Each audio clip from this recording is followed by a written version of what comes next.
तो आइए स्टार्ट करते हैं हमारी पहली ईडियम के साथ में।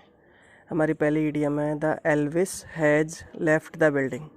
तो the Elvis has left the building का मतलब होता है कि किसी शो या किसी आयोजन या किसी कॉन्सर्ट आदि का ख़त्म हो जाना और उसके बाद में घर जाने की तैयारी करना। इसे इंग्लिश में कहेंगे कि the show has come to an end, it's all over. तो कई बार क्या होता है, हम कोई शो देखने जाते हैं लेकिन हम इतना लेट हो जाते हैं कि जब तक हम शो पे पहुंचते हैं या किसी कॉन्सर्ट में पहुंचते हैं वो ख़त्म हो चुका होता है। इसे एग्जाम्पल के ज़रिए देखते हैं हम। एग्जाम्पल लेते हैं। हमारा पहला एग्जाम्पल है, I think we delayed coming, the Elvis had left the building.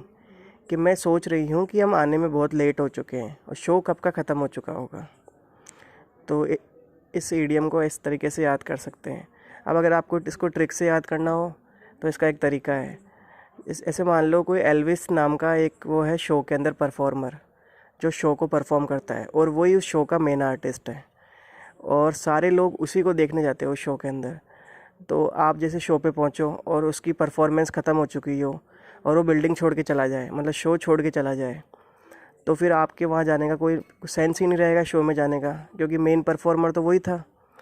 तो आप इस हिसाब से याद कर सकते हो, Elvis has left the building का मतलब कि शो ख़त्म हो चुका है। तो हमारी अगली ईडियम लेते हैं। हमारी अगली ईडियम है ahead go south. Ahead go south का मतलब होता है कि भाग जाना या फिर कोई स्थिति और ज़्यादा बदतर हो जाना। इसे जनरली बोलेंगे गो साउथ और इसे इंग्लिश में कहेंगे कि टू एस्केप या फिर गेट वर्स। यानी मतलब किसी स्थान से भाग जाना या फिर कोई सिचुएशन जो पहले थी उससे और ज़्यादा ख़राब हो जाना। इसका एग्जांपल देखते हैं, आप एग्जांपल समझना। पहला एग्जांपल है, my computer is only A months old and it's already gone south.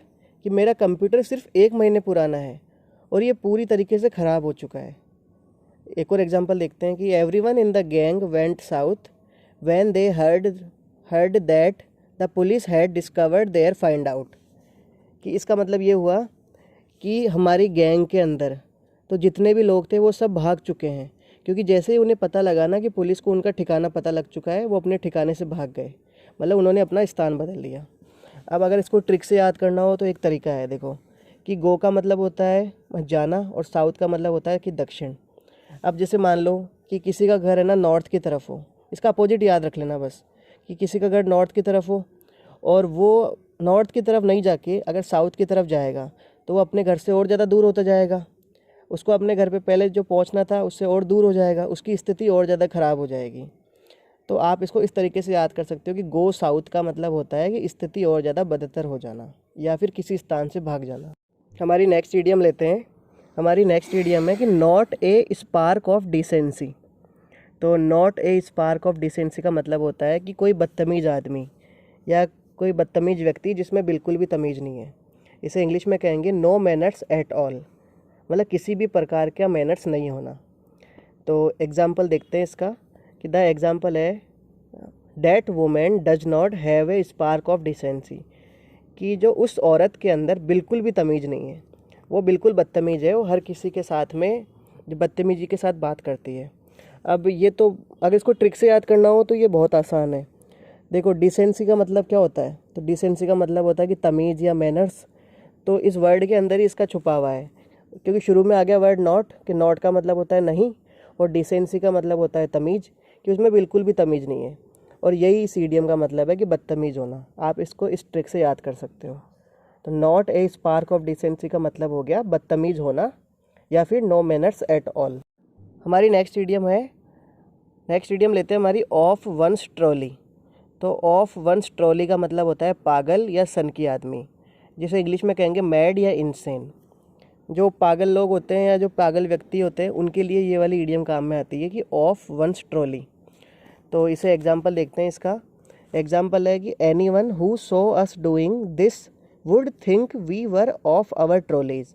कि कोई भी अगर हमें ऐसा देख रहा था, मतलब ये काम करते हुए हमें देख रहा था, वो यही सोच रहा था कि हम पागल हो चुके हैं या फिर हम सनकी लोग हैं। अब अगर इसको ट्रिक से याद करना हो तो ट्रिक से कैसे याद करोगे? इसको ट्रिक से याद करने का तरीका है, इसके अंदर एक वर्ड आ रहा है ट्रॉली, और ट्रॉली के साथ में एक और वर्ड है ऑफ। ऑफ यानी आपको पता है बंद होता है, ऑफ यानी बंद होना। और ट्रॉली आपको पता है जो आप उसमें ट्रैवलिंग में लेके जाते हैं, जो सूटकेस होता है ट्रॉली। तो अगर आप कोई ट्रॉली लेके जा रहे हो और ट्रॉली ले जाते टाइम आपको है ना, आपकी ट्रॉली भारी हो, मतलब ज़्यादा हैवी हो, और जो एस्केलेटर और लिफ्ट अगर दोनों बंद हो, ऑफ यानी बंद हो ना, तो लिफ्ट या एस्केलेटर दोनों बंद हो, तो उसको उठा के ऊपर ले जाने के अंदर आदमी एक तरीके से पागल हो जाएगा, और वो सामने ऊपर जाकर अथॉरिटी के ऊपर गुस्सा करने लग जाएगा कि तुम्हारी एस्केलेटर बंद है या तुम्हारी लिफ्ट बंद है। तो इसको इस हिसाब से याद कर सकते हैं, ऑफ यानी बंद, और ट्रॉली यानी जो ट्रैवलर बैग होता है उसके साथ में। तो ऑफ वंस ट्रॉली का मतलब हो गया मैड या इनसेन। तो आइए अगली ईडियम लेते हैं। जो अगली ईडियम है हमारी सेशन की लास्ट ईडियम है, तो आइए देखते हैं ईडियम। हमारी ईडियम है बैप्स इन द वुड्स। तो बैप्स इन द वुड्स का मतलब होता है किसी मुख्य परिस्थिति में किसी अनुभवहीन व्यक्ति को नियुक्त करना, जिसे इंग्लिश में कहेंगे कि to employ inexperienced people in a situation calling for experience. मतलब कोई स्थिति हो जहाँ पर किसी अनुभव वाले व्यक्ति को लगाना चाहिए और वहाँ किसी अनुभवहीन व्यक्ति को नियुक्त कर देते हैं, तो उसके लिए ये ईडियम काम में आती है, बैप्स इन द वुड्स।